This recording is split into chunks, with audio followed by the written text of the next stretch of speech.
ধরো এভাবে বলছি, স্কুলটা কত দূরে, নদীটা কত দূরে, বাড়িটা কত দূরে, বলি না আমরা? এভাবে কিন্তু বলতে হয়, স্কুলটা কত দূরে, বাজারটা কত দূরে, নদীটা কত দূরে। আচ্ছা ধরো তো, এই যে এই ধরনের বাংলা বাক্যগুলোকে তোমরা ইংরেজিতে কিভাবে রূপ দেবে?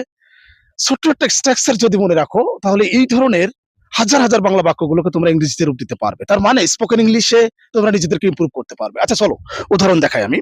ওই যে বলছি না, স্কুলটা কত দূরে, এখানে তোমাদেরকে এই নিয়মটা মনে রাখতে হবে।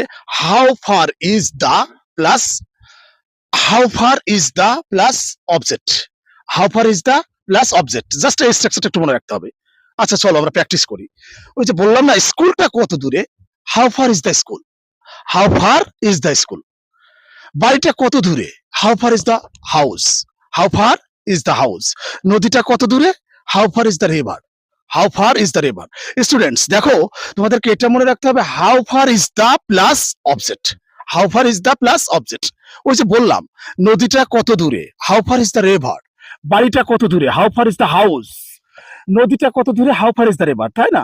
আচ্ছা দেখো, এখন যদি আমি এভাবে হাজার হাজার বাংলা সেন্টেন্স বলি, তোমরা কিন্তু ইংরেজিতে রূপ দিতে পারবে। যদি এটা মনে রাখো, যদি এভাবে বলি, অফিসটা কত দূরে, তার বন্ধুর বাড়ি কত দূরে, ফ্যাক্টরিটা কত দূরে, এই যে বলছি, এখন আমি এভাবে যত বাংলা বাক্য বলবো, তোমরা ইংরেজিতে রূপ দিতে পারবে যদি ওই স্ট্রাকচারটা মনে রাখো। How far is the plus object, how far is the plus object. আমার মনে হয় বুঝতে পেরেছো। এভাবে তোমরা প্র্যাকটিস করতে থাকো, ইনশাল্লাহ ইংরেজিটা অনেক ইজি হয়ে যাবে তোমাদের জন্য।